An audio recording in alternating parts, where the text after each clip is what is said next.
ang bayad kuno sang sala amo ang kamatayon sa mamangkot nga nga may kamatayon tungod gali sa sala. Siling sang Roma kapitulo 5 bersikulo 12 hasta sa 14 ang tungod sang paglapas ni Adan sa sugo gid sang Dios. Pag ang iya sala nagdala sang kamatayon, gani nag-abot ang kamatayon sa tanan nga tawo tungod kay ang tanan nakasala.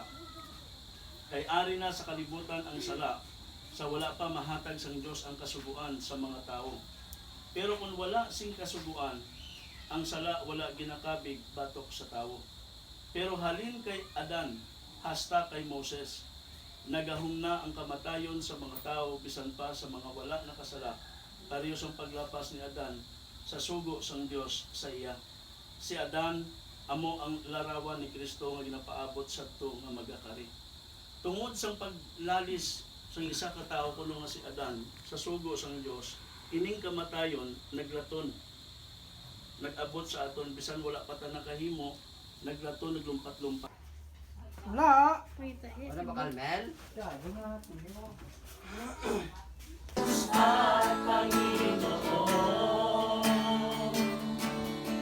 tunay na ika'y walang katulad, tunay na ika'y hindi nagbabago, mabuti ang Diyos na sa amin nagmamahal.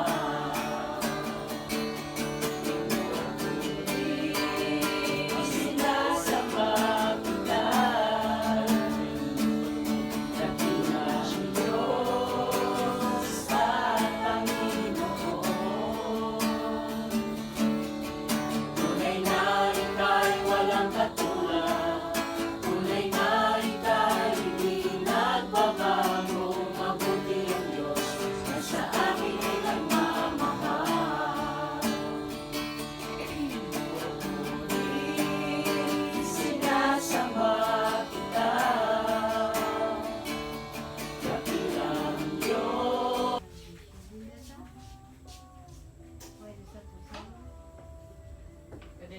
Sino ka video ni man?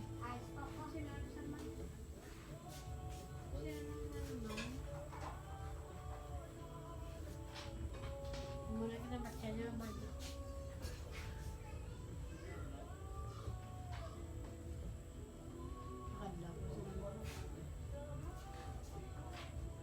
Akala ko sila.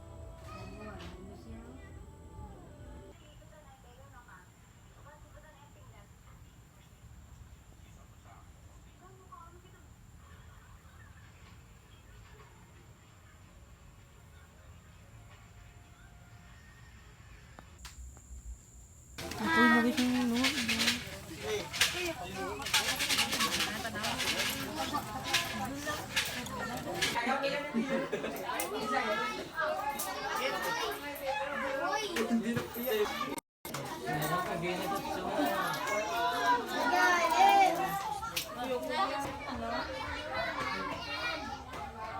Ang bulak raga.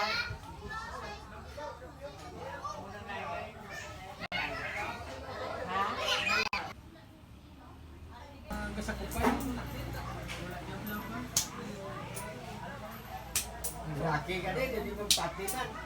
Hindi po. Wala ni Raki.